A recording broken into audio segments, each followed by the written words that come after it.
간호사님. 떨리는 목소리로 강세진 씨가 간호사를 불렀습니다. 평소 과묵하고 혼자 있기를 좋아하던 환자였기에 먼저 말을 거는 것 자체가 의아했죠. 간호사가 다가가자 그의 눈가엔 눈물이 맺혀 있었고 주름진 손은 미세하게 떨리고 있었습니다. 제가 죽기 전에 꼭 고백해야 할 일이 있습니다. 이 비밀을 안고 가면 안 될 것 같아요. 경찰을 불러주실 수 있을까요? 순간 간호사는 당황했습니다. 7년째 호스피스 병동에서 일하며 수많은 임종을 지켜봤지만 경찰을 불러달라는 환자는 처음이었습니다. 그녀가 망설이자 강세진 씨는 간절한 눈빛으로 다시 한번 부탁했습니다. 제발. 시간이 많지 않습니다. 의사 선생님께서 길어야 한 달이라고 하셨잖아요. 지옥에 가기 전에 꼭 해야 할 일이 있습니다. 병원 측은 환자의 간절한 요청에 따라 관할 경찰서에 연락을 취했습니다. 다음 날 아침 김태수 경위와 이정민 경사가 병실을 찾았습니다. 두 형사는 단순한 임종 고백 정도로 생각하고 왔지만 강세진 씨의 첫마디에 그들의 표정은 급격히 굳어졌습니다. 24년 전 제가 새 아이를 데려왔습니다. 전북 남원의 한 마을에서 새 쌍둥이 형제였습니다. 김태수 경위는 수첩을 꺼내 급하게 메모를 시작했습니다. 24년 전이면 자신이 막 경찰에 입문했던 해였고 당시 전국적으로 아동 실종 사건이 유독 많았던 것을 기억하고 있었습니다. 특히 새 쌍둥이 실종이라면 분명 큰 사건이었을 텐데 왜 기억나지 않는 걸까요? 정확히 어느 마을인지 기억하십니까? 그리고 그 아이들은 지금 어디에 있습니까? 강세진 씨는 힘겹게 침대 옆 서랍을 가리켰죠. 이정민 경사가 서랍을 열자 오래된 사진 몇 장과 함께 낡은 수첩이 나왔습니다. 사진 속에는 똑같이 생긴 3명의 어린 남자아이들이 환하게 웃고 있었고 수첩에는 떨리는 필체로 주소와 이름들이 적혀 있었습니다. 전라북도 남원시 이주원, 이지훈, 이도연 세 쌍둥이였습니다. 지금은 제 아들들로 살고 있어요. 강하준, 강민서, 강태윤이라는 이름으로. 두 형사는 서로를 바라보았고 24년 전에 미제 사건이 임종을 앞둔 노인의 고백으로 풀리려는 순간이었습니다. 김태수 경위는 즉시 본서에 연락해 1981년 남원 지역 실종 사건 기록을 조회해달라고 요청했습니다. 왜 이제야 말씀하시는 겁니까? 이정민 경사의 질문에 강세진 씨는 한참을 침묵하다가 입을 열었습니다. 용기가 없었습니다. 아이들이 너무 잘 자라주었고 저를 진짜 아버지처럼 따라주었어요. 하지만 매일 밤 악몽을 꿨습니다. 그 아이들의 진짜 부모가 나타나는 꿈을. 이제 제가 그들을 만나러 가기 전에 진실은 밝혀야 한다고 생각했습니다. 병실의 공기는 무겁게 가라앉았습니다. 창밖의 가을비는 더욱 거세게 내리고 있었고 강세진 씨의 고백은 24년간 묻혀있던 진실의 판도라 상자를 여는 열쇠가 되고 있었습니다. 어느 해 여름, 지리산 자락의 작은 산골 마을, 여느 때와 다름없이 평화로운 이곳에 사는 이영석 씨와 한영자 씨 부부는 마을에서 유명했습니다. 바로 새 쌍둥이의 부모였기 때문이죠. 이주원, 이지훈, 이도연, 일란성 새 쌍둥이. 새 쌍둥이들은 마을 전체의 축복이자 자랑이었습니다. 우리 마을에 새 쌍둥이가 태어났다니. 이건 하늘이 내린 복이야. 마을 이장이던 박춘배 씨는 아이들이 태어났을 때 마을 잔치를 열어주고 가난한 산골 마을에서 새 쌍둥이를 키우는 것은 쉽지 않은 일이었지만 온 마을이 한 가족처럼 도왔습니다. 이영석 씨는 읍내 정미소에서 일하며 생계를 이어갔고 한영자 씨는 집에서 아이들을 돌보며 틈틈이 산나물을 캐서 팔았습니다. 새 아이는 건강하게 잘 자라고 있었고 똑같이 생긴 얼굴이지만 성격은 조금씩 달랐죠. 첫째 주원이는 책임감이 강하고 의젓했고 둘째 지훈이는 장난기가 많았으며 막내 도연이는 순하고 애교가 많았습니다. 마을 어른들은 새 아이가 지나가면 늘 주머니에서 엿이나 과자를 꺼내주곤 했습니다. 남원 5일장이 서는 날 한영자 씨는 새벽부터 준비한 산나물과 버섯을 이고 장터로 나가야 했고 이영석 씨도 정미소 일로 일찍 집을 나섰죠. 평소 같으면 아이들도 함께 데려갔겠지만 그날따라 막내 도연이가 미열이 있어 집에 두기로 했습니다. 할머니, 오늘도 우리 아이들 좀 봐주세요. 장 다녀오면서 맛있는 거 사올게요. 옆집에 사는 김순덕 할머니는 평소에도 부부가 일하러 나가면 아이들을 돌봐주곤 했습니다. 자식이 없던 할머니에게 새 아이는 손자나 다름없었죠. 그래, 얼른 다녀와. 우리 강아지들은 내가 잘 봐줄게. 할머니는 아이들을 강아지라고 부르며 귀여워해 주셔서 한영자 씨는 안심하고 장터로 향했습니다. 하지만 그것이 아이들을 본 마지막이 될 줄은 꿈에도 몰랐죠. 어느 날 마을에는 낯선 검은색 봉고차 한 대가 들어왔습니다. 마을 남자들은 대부분 일하러 나가고 인적이 드문 시간이었죠. 차에서 정장을 입은 두 남자가 내려 마치 무언가를 찾는 듯 마을을 둘러보다가 김순덕 할머니 집으로 향했습니다. 안녕하세요, 할머니. 저희는 아동복지재단에서 나왔습니다. 이 마을에 새 쌍둥이가 있다고 들었는데 그 당시 시골 노인들에게 재단이나 복지라는 말은 좋은 일을 하는 곳이라고 인식이 되어 할머니는 그 남자들에게 경계를 풀고 이야기를 했습니다. 아, 우리 이 서방네 아이들 말이구만. 참 이쁜 아이들이지. 근데 무슨 일로? 정부에서 새 쌍둥이 가정에 지원금을 준다고 해서요. 잠시 아이들을 보고 서류를 작성해야 하는데 부모님은 안 계신가요?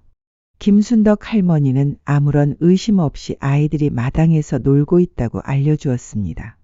남자들은 친절한 미소를 지으며 마당으로 들어갔고 아이들에게 과자와 장난감을 주며 친근하게 접근했습니다. 우와, 정말 똑같이 생겼네. 너희들 서울 구경 가고 싶지 않니? 아저씨 차에 장난감이 더 많은데. 순진한 아이들은 처음 보는 장난감에 눈이 휘둥그레졌죠. 그때 한 남자가 할머니에게 다가와 물 한 잔을 청했고 할머니가 부엌으로 들어간 사이 그들은 재빠르게 아이들을 안아 차에 태우고 마을을 빠져나갔습니다. 할머니가 물을 들고 나왔을 때는 이미 마당이 텅 비어 있었습니다. 처음엔 아이들이 숨바꼭질을 하는 줄 알고 불러보았지만 보이지 않았죠. 순간 불안감이 엄습한 할머니는 온 집안을 뒤져보아도 보이지 않아 이웃집까지 찾아봤지만 아이들은 온데간데 없었습니다. 아이고, 애들이 어디로 간 거야? 우리 강아지들이 없어졌어.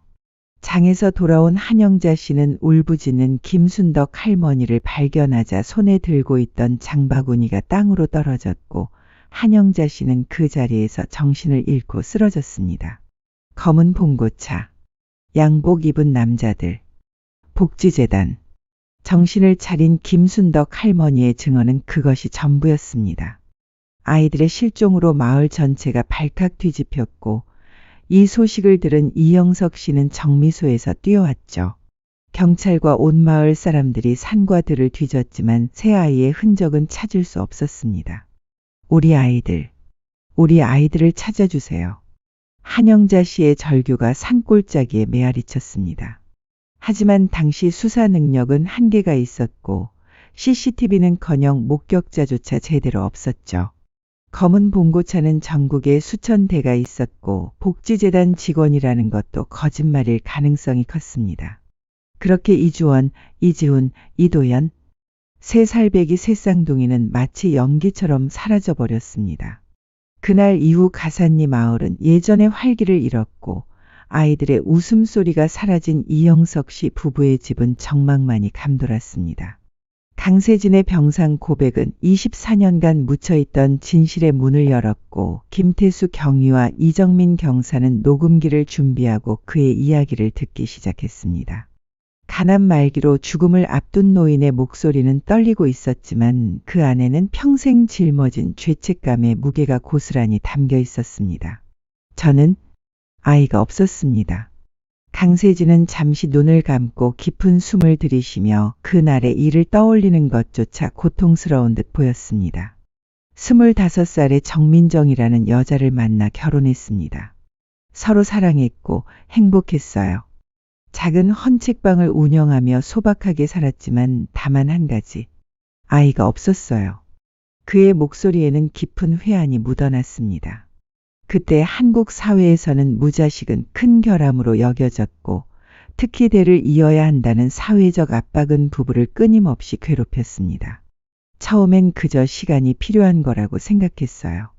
하지만 5년이 지나도 10년이 지나도 아이는 생기지 않았습니다. 병원이란 병원은 다 다녀봤어요.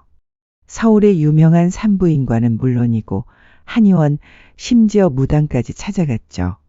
강세진은 쓴웃음을 지으며 그 시절의 절박함이 지금 생각하면 우스웠지만 당시에는 정말 간절했던 것입니다. 아내는 점점 우울해했어요. 여자로서 가치가 없다고 자책했고 시댁과 친정의 눈치를 보며 힘들어했죠. 저는 괜찮다고 둘이서도 행복할 수 있다고 위로했지만 아내의 마음은 이미 병들어가고 있었습니다. 저희는 입양을 고려하기 시작했습니다. 하지만 당시 입양 절차는 복잡했고 건강한 아이를 입양하기는 하늘의 별 따기였죠. 무엇보다 주변의 시선이 두려웠습니다.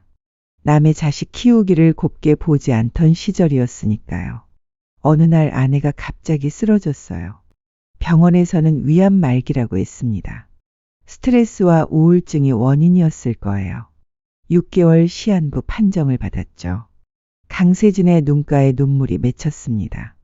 40년도 더 된 일이지만 아내의 마지막 모습은 여전히 생생했습니다. 죽기 전 소원이 뭐냐고 물었더니 당신이 아이 안고 있는 모습을 한 번만 보고 싶다고 하더군요. 그 말에 가슴이 찢어지는 것 같았습니다.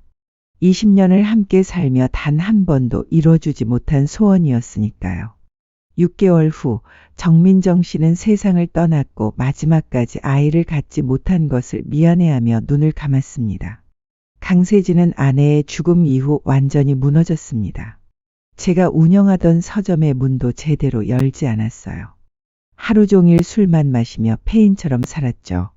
아내가 그토록 권하던 아이를 끝내 안겨주지 못했다는 죄책감이 저를 미치게 만들었습니다. 어느 날 한 남자가 책방으로 찾아왔고 강세진은 그날을 정확히 기억하고 있었습니다. 장마가 시작되던 무더운 날이었고 가게 안은 곰팡이 냄새로 가득했죠. 40대 중반쯤 되어 보이는 남자였어요. 양복을 깔끔하게 차려입고 가죽 서류 가방을 들고 있었죠. 처음엔 그저 책을 사러 온 손님인 줄 알았습니다.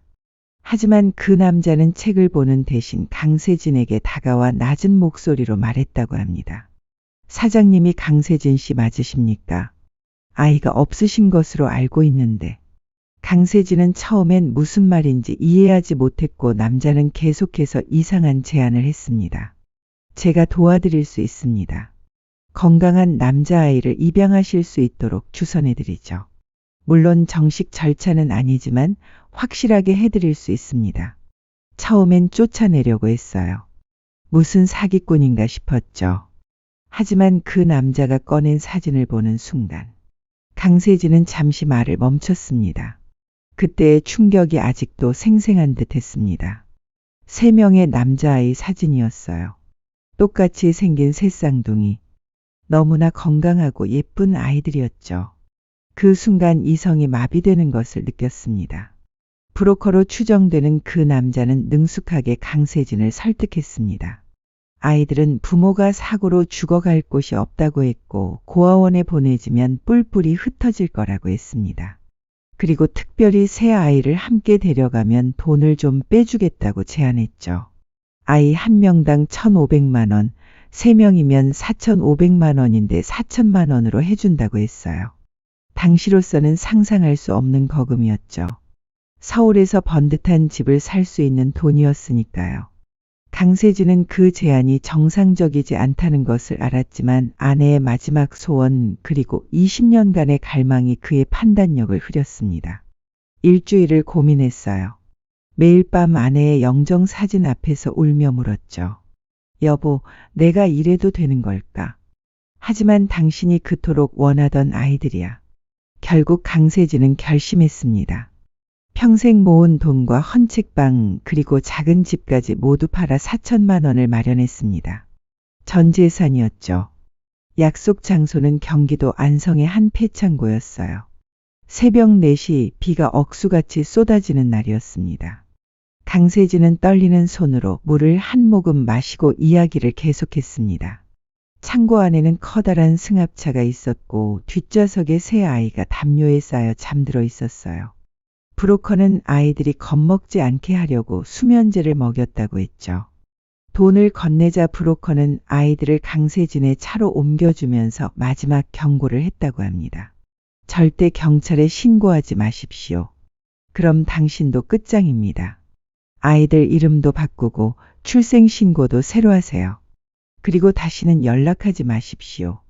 서울로 돌아오는 내내 손이 떨렸어요. 백미러로 잠든 아이들을 보면서 내가 무슨 짓을 한 거지?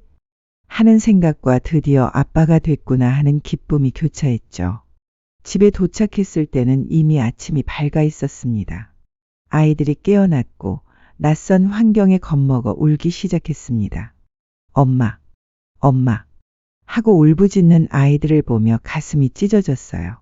하지만 이미 돌이킬 수 없었죠. 저는 아이들을 안아주며 이제부터 아빠가 지켜줄게. 무서워하지 마. 라고 했습니다. 강세진은 즉시 아이들의 이름을 바꿨습니다. 이주원은 강하준으로, 이지우는 강민서로, 이도현은 강태윤으로. 그리고 아이들의 출생신고를 다시 했습니다. 당시에는 전산화가 되어 있지 않아 가능한 일이었습니다. 처음 한 달은 정말 지옥 같았어요. 아이들은 매일 밤 악몽을 꾸며 울었고 밥도 제대로 먹지 않았어요. 특히 막내 태윤이는 한 달 가까이 말을 하지 않았습니다. 하지만 강세진은 포기하지 않고 아이들에게 온 정성을 쏟았고 그에 보답하듯 아이들은 조금씩 마음을 열어갔습니다. 동화책을 읽어주고 함께 놀아주고 맛있는 음식을 해주며 조금씩 다가갔어요. 해화동 근처 대학로에 데려가 인형극도 보여주고 창경원 현 창경궁에 가서 동물도 구경시켰죠. 6개월쯤 지나자 아이들이 변하기 시작했습니다. 웃음을 되찾았고 강세진을 아빠라고 부르기 시작했습니다. 처음 아빠라고 불렀을 때의 그 감동은 평생 잊을 수 없어요. 드디어 저도 아빠가 된 거구나. 아내가 그토록 보고 싶어 했던 모습이 현실이 된 거구나. 강세진은 헌책방을 다시 열고 열심히 일했습니다. 새 아이를 키우는 것은 경제적으로 부담이 컸지만 그는 행복했죠. 아이들은 영특했고 특히 책을 좋아해서 헌책방은 아이들의 놀이터가 되었죠. 하준이는 의학 서적을 좋아했어요. 인체 그림을 보며 신기해했죠. 민서는 위인전을 즐겨 읽었고 특히 정의로운 인물들의 이야기에 빠져 있었어요. 태훈이는 그림책을 좋아했는데 나중엔 직접 그리기 시작했죠. 세 아이는 서로를 의지하며 건강하게 성장했습니다. 학교에서는 우등생이었고 선생님들의 사랑을 받았습니다. 강세진은 아이들의 교육에 모든 것을 투자했습니다. 중학교 2학년 때였어요. 하준이가 갑자기 물었죠. 아빠, 우리 엄마는 어떤 분이었어요? 그때 결심했습니다. 더는 거짓말할 수 없다고. 강세진은 아이들에게 입양 사실을 털어놨지만 납치였다는 것은 말하지 못했습니다. 그저 부모님이 사고로 돌아가셔서 자신이 입양했다고만 했죠. 아이들은 충격을 받았지만 이미 저를 아버지로 받아들이고 있었어요. 그래도 아빠는 우리 아빠야라고 말해줬을 때 안도하면서도 죄책감이 밀려왔죠.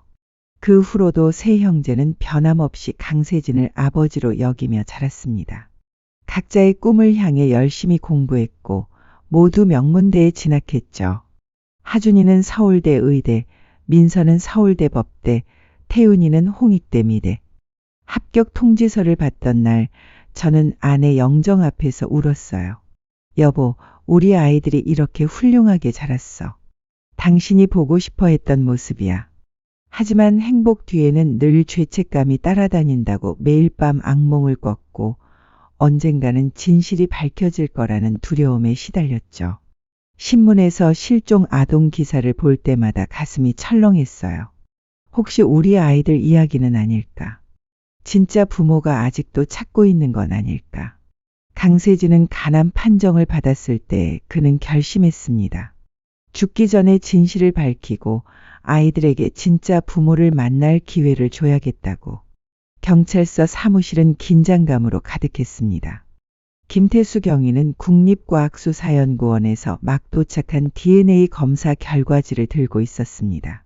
강세진의 고백 이후 세 형제의 DNA 샘플을 채취해 24년 전 실종 신고된 이영석, 한영자 부부의 DNA와 대조한 결과였죠. 99.9% 일치합니다. 강하준, 강민서, 강태윤은 이주원, 이지훈, 이도연이 맞습니다. 이정민 경사의 보고에 김태수 경위는 깊은 한숨을 내쉬었습니다. 24년 만에 미제 사건이 해결되는 순간이었지만 앞으로 펼쳐질 일들을 생각하니 마음이 무거웠죠. 수십 년간 형사 생활을 하며 많은 사건을 봤지만 이런 경우는 처음이었습니다. 이제 양쪽 가족에게 모두 알려야겠군요. 특히 친부모님께는 조심스럽게 전해야 할 것 같습니다. 한편 대전의 작은 아파트에서 이영석과 한영자 부부는 여느 때와 다름없는 아침을 맞고 있었습니다. 아니, 24년 전 그날 이후로 그들에게 평범한 아침은 없었죠. 한영자 씨는 식탁에 놓인 3개의 빈 그릇을 바라보며 또다시 눈물을 흘렸습니다. 매일 아침 그녀는 습관처럼 5명분의 밥을 짓고 3개의 그릇을 더 놓았습니다. 이영석 씨가 수없이 말려봤지만 소용없었죠. 그것이 그녀가 아이들을 기억하는 방식이었으니까요. 여보, 그러지 마요. 이제 그만합시다. 이영석 씨의 목소리는 힘이 없었습니다. 그 역시 매일 아침 새 아들의 환영을 보며 하루를 시작했지만 아내 앞에서는 강한 척해야 했고 거실 벽면 가득 걸린 아이들의 사진을 보며 그는 오늘도 속으로 울었습니다. 새 아이를 잃은 후 그들의 삶은 완전히 무너졌습니다. 한영자 씨는 거의 폐인이 되다시피 했고 하루 종일 아이들의 이름을 부르며 울기만 했습니다.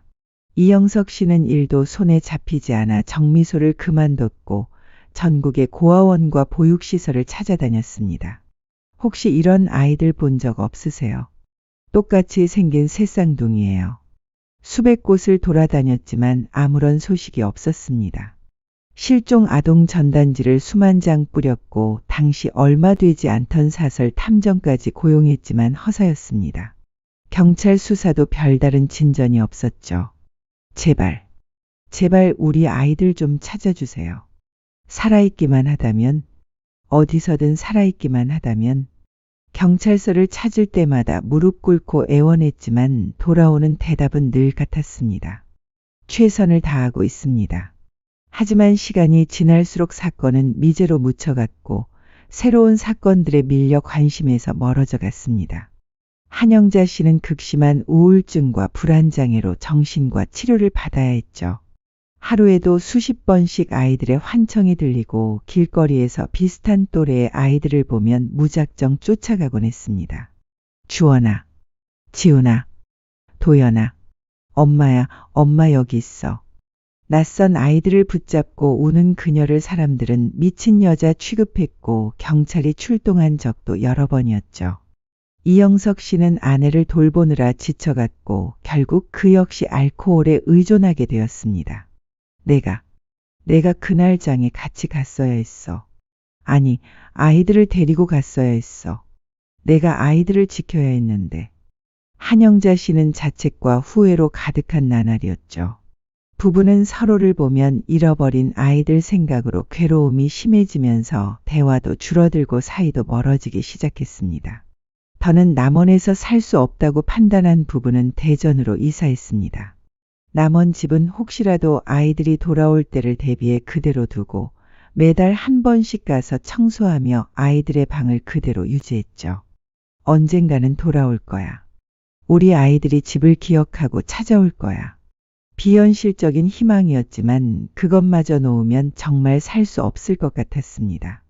매년 아이들의 생일이면 케이크를 사서 남원 집에 갔고 실종된 날이면 그날의 경로를 그대로 따라가며 울었습니다. 시간이 지나도 상처는 아물지 않고 오히려 더 깊어졌죠. 한영자 씨는 여러 차례 자살을 시도했고 그때마다 이영석 씨가 간신히 말렸습니다. 당신마저 가면 나는 어떡해? 아이들이 돌아왔을 때 엄마가 없으면 어떡해? 돌아올까요? 정말 돌아올까요? 벌써 20년이 넘었는데. 돌아와. 꼭 돌아올 거야. 우리가 포기하면 안 돼. 그렇게 서로를 겨우 붙잡으며 하루하루를 버텼습니다. 이영석 씨는 대전에서 작은 정미소를 다시 차렸고 한영자 씨는 집에서 부업을 하며 생계를 이어갔지만 삶의 의미는 찾을 수 없었습니다. 어느 날 오전 전화벨이 울리자 한영자 씨는 기계적으로 수화기를 들었습니다. 실종 아동 관련 사기 전화가 종종 걸려왔기에 별 기대는 없었죠. 이영석, 한영자 씨 댁입니까? 저는 서울 종로경찰서 김태수 경위입니다. 24년 전 실종 신고하신 새 아드님에 관해 연락드렸습니다. 순간 한영자 씨의 손에서 수화기가 떨어지고 24년 동안 수없이 걸려온 전화였지만 이번은 뭔가 달랐습니다. 떨리는 손으로 다시 수화기를 든 그녀에게 김태수 경위는 조심스럽게 말을 이었습니다. 새 아들을 찾았습니다. DNA 검사 결과 99.9% 일치하고 살아있습니다. 새 아들 모두 건강하게 잘 지내고 있습니다. 한영자 씨는 그 자리에서 무너져 내렸습니다. 24년을 기다린 끝에 들은 소식이었죠. 믿을 수 없었고 꿈인가 싶어 자신의 뺨을 꼬집어 봤습니다. 이영석 씨가 달려와 수화기를 받았고 김태수 경위의 설명을 들으며 그 역시 눈물을 참을 수 없었습니다. 정말입니까? 정말 우리 아이들이 맞습니까? 주원이, 지훈이, 도연이가. 네, 확실합니다. 다만 상황이 좀 복잡합니다. 아이들이 다른 사람 밑에서 자랐고 그 사람이 최근 병원에서 자백을 했습니다. 김태수 경위는 강세진의 자백부터 현재 상황까지 차근차근 설명했습니다. 아이들이 서울의 한 남자에게 불법 입양되어 자랐고 그 남자가 임종을 앞두고 진실을 고백했다는 것. 그리고 세 아이가 각각 의사, 판사, 화가로 훌륭하게 성장했다는 사실까지. 그럼 우리 아이들이 그 사람을 아버지로 알고 자랐단 말입니까? 이영석 씨의 목소리에는 분노와 슬픔이 뒤섞여 있었습니다. 24년간 지옥 같은 고통을 겪었는데 아이들은 납치범을 아버지로 알고 살았다니. 네, 그렇습니다. 하지만 아이들도 이제 막 진실을 알게 되었고 큰 충격을 받은 상태입니다. 만남을 원하시겠지만 신중하게 접근하셔야 합니다. 한영자 씨가 수화기를 빼앗듯 받았습니다. 지금 당장 만나고 싶어요. 24년을 기다렸는데 하루도 더 못 기다려요. 제발 지금 당장 아이들을 만나게 해주세요. 어머님 마음은 충분히 이해합니다. 하지만 아이들도 준비가 필요합니다. 24년간 다른 사람을 아버지로 알고 살았는데 갑자기. 알아요. 하지만 제발 목소리라도 들을 수 없을까요? 사진이라도. 김태수 경위는 잠시 망설이다가 세 형제의 현재 사진을 문자로 전송했습니다. 한영자 씨는 휴대전화 화면을 보며 흐느꼈습니다. 3살에 멈춰있던 아이들이 어엿한 성인이 되었지만 부부 눈에는 어린 시절의 모습이 그대로 남아있었죠. 우리 아이들. 정말 우리 아이들이 맞네요. 이렇게 잘 자라서. 같은 시각 서울의 한 대학병원 의국에서 강아주는 멍하니 앉아 있었습니다. 방금 들은 아버지의 고백이 믿기지 않았습니다. 24년간 자신이 알고 있던 모든 것이 거짓이었다니. 수술실에서는 냉철한 판단력을 자랑하던 그였지만 지금은 한 명의 혼란스러운 아들일 뿐이었습니다. 전화벨이 울려 확인해 보니 둘째 민서였죠. 형, 아버지 병실에 와봐. 경찰이 와 있어. 그리고 우리가 정말 납치된 게 맞대. 서울중앙지방법원에서 판결문을 쓰던 민서도 급히 병원으로 향했습니다. 법정에서는 늘 이성적이고 논리적이던 그였지만 자신의 정체성이 흔들리는 이 순간 앞에서는 무력했습니다. 막내 태우는 작업실에서 붓을 놓고 망연자실했습니다. 캔버스에 그리던 추상화가 갑자기 낯설게 느껴지고 자신이 그동안 표현하려 했던 것이 무엇이었는지, 자신이 누구인지조차 알 수 없었죠.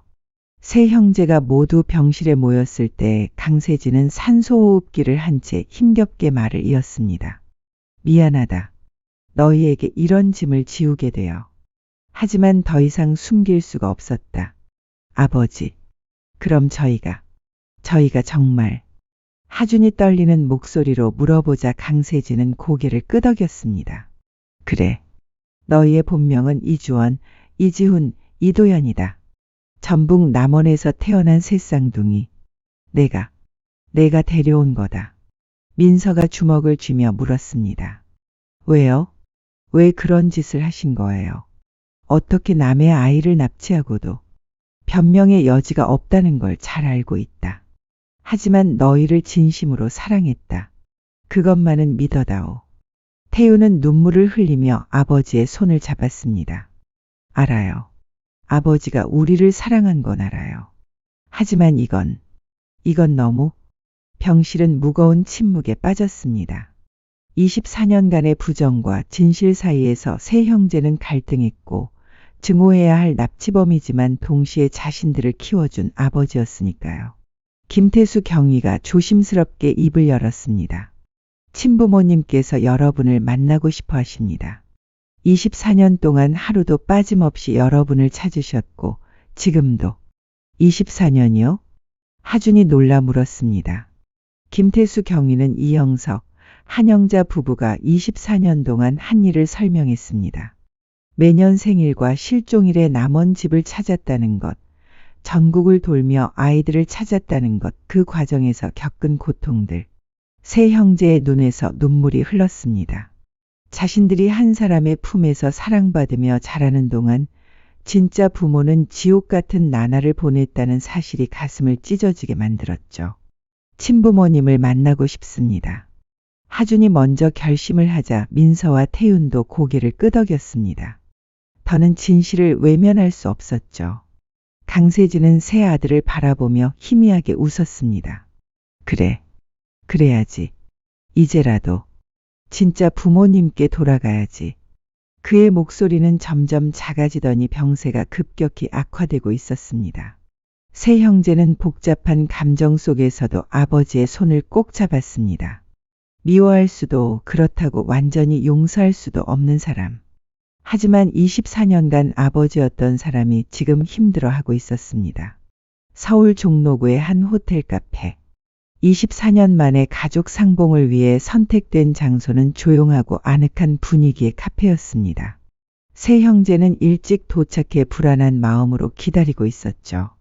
하준은 의사 가운 대신 깔끔한 정장을 입었고 민서는 법복을 벗고 평상복 차림이었으며 태유는 늘 그렇듯 캐주얼한 옷차림이었습니다. 하지만 세 사람 모두 평소와 달리 긴장한 기색이 역력했습니다. 형, 뭐라고 불러야 할까? 처음부터 엄마, 아빠라고 부르기는. 태윤의 물음에 민서가 대답했습니다. 그냥 마음 가는 대로 하자. 강요할 수 있는 게 아니잖아. 하준은 아무 말 없이 찻잔만 만지작거렸습니다.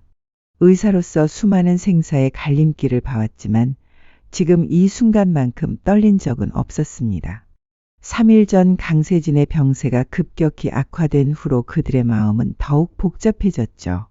24년간의 아버지가 죽어가고 있고 친부모는 24년 만에 만나야 하는 상황이었으니까요. 그 순간 카페 문이 열렸습니다.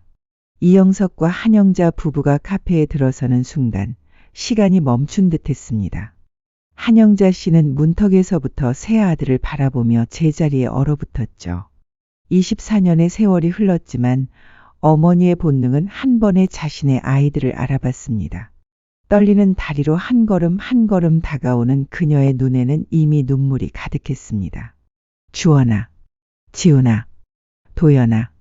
이름을 부르는 목소리는 24년 전 그날 아침 장터로 떠나며 엄마 다녀올게라고 했던 그 목소리와 똑같았습니다.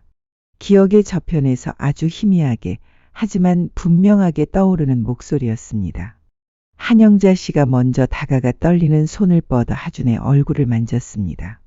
확인하듯 믿을 수 없다는 듯 그리고 24년의 그리움을 담아 조심스럽게 어루만졌죠.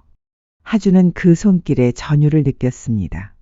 낯선 사람의 손길이 아니라 어딘가 깊은 곳에서 기억하고 있던 따뜻함이었습니다.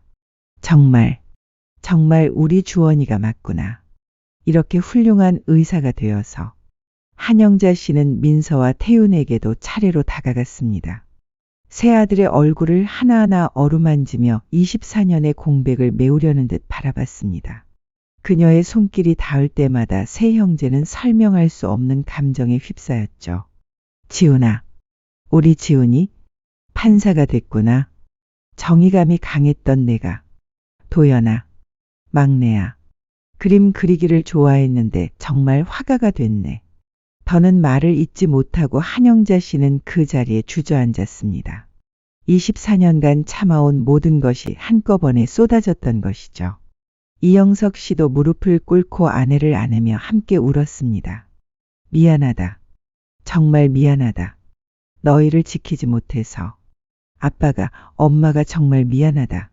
이영석 씨의 목소리는 24년간의 죄책감으로 떨리고 있었습니다. 강한 아버지여야 했지만 아이들을 지키지 못했다는 자책이 그를 짓누르고 있었죠. 그 모습을 보던 태윤이 먼저 다가가 그는 본능적으로 한영자 씨에게 손을 내밀었습니다. 울지 마세요. 저희는 괜찮아요. 잘 지냈어요. 한영자 씨는 태윤의 손을 잡고 더욱 흐느꼈습니다. 그 작은 손짓이, 그 따뜻한 말 한마디가 24년의 기다림에 대한 보상처럼 느껴졌습니다. 도연아, 우리 막내. 그때 열이 나서 집에 두고 갔는데 그게 마지막일 줄이야. 엄마가 그날 너를 데리고 갔어야 했는데. 무릎을 꿇은 부모님 앞에 민서와 하준도 천천히 다가와 함께 앉았고 어색하지만 24년 만에 진심 어린 포옹을 나눴습니다. 그 어떤 말도 필요 없이 그저 서로를 안고 울기만 했습니다. 24년의 그리움과 아픔, 죄책감과 원망 그리고 재회의 기쁨이 뒤섞인 눈물이었죠. 한참을 울고 난 후 5사람은 자리에 앉았습니다. 차를 마시며 조금씩 진정을 하는 듯 했지만 여전히 현실은 복잡했습니다. 세 형제에게 강세진은 24년간 아버지였고 이영석 부부는 생물학적 부모이지만 낯선 사람들이었으니까요. 이영석 씨가 먼저 입을 열었습니다. 그동안 잘 지냈니? 아프지는 않았고? 힘든 일은 없었니? 네, 저희는 잘 지냈어요. 아버지가 저희를 잘 키워주셨어요. 하준의 대답에 이영석 부부의 표정이 복잡해졌습니다. 한영자 씨가 가방에서 낡은 사진첩을 꺼냈습니다. 이게 너희의 어린 시절이야. 3년밖에 함께하지 못했지만 매일 이 사진을 보며 너희를 기억했어. 세 형제는 사진을 보며 아득한 기억을 더듬었습니다. 돌잔치, 첫걸음마, 집 마당에서 뛰노는 모습. 놀랍게도 사진 속 풍경들이 조금씩 떠오르기 시작했습니다. 이 나무, 우리 집 마당에 있던 감나무 맞죠? 태훈이 한 장의 사진을 가리키며 묻자 한영자 씨의 얼굴에 놀라움이 번졌습니다. 기억하는구나. 맞아, 너희가 감을 따먹겠다고 나무에 오르려고 했었지. 저도 뭔가 기억나요. 마당에 있던 우물, 그리고 할머니. 민서의 말에 이영석 씨가 덧붙였습니다. 김순덕 할머니, 너희를 정말 아꼈던 분이야. 그날도 할머니가 너희를 봐주고 계셨는데. 순간 무거운 침묵이 흘렀습니다. 그날의 기억은 모두에게 아픔이었습니다. 저희가 어떻게 살았는지 들으셨죠? 하준이 조심스럽게 물어보자 이영석 씨가 고개를 끄덕였습니다. 경찰한테 들었어. 의사, 판사, 화가가 됐다고. 정말 자랑스럽다. 하지만 그 사람 밑에서, 우리 아이들을 훔쳐간 사람 밑에서. 한영자 씨의 목소리에는 아직도 분노가 남아 있었지만 이내 한숨을 쉬며 말을 이었습니다. 아니야. 미워하고 싶지만 너희가 잘 자란 것만으로도 감사해야겠지. 그 사람이 어떻게든 너희를 사랑했으니까 이렇게 훌륭하게 자랐겠지. 그때 민서가 입을 열었습니다. 저희도 혼란스러워요. 24년간 아버지로 알고 지낸 분이 사실은 저희를 납치한 사람이었다니. 하지만 그분이 보여준 사랑은 진짜였어요. 그것만은 부정할 수 없어요. 그래, 이해해. 너희 입장에서는 더 혼란스럽겠지. 이영석 씨의 목소리에는 깊은 이해가 담겨 있었습니다. 대화가 이어질수록 24년의 간극이 조금씩 좁혀지는 듯 했습니다.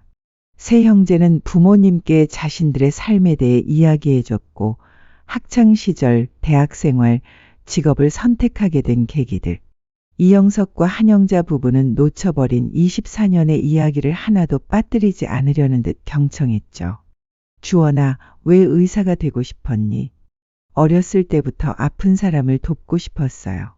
그리고 강아버지가 늘 말씀하셨어요. 남을 돕는 사람이 되라고.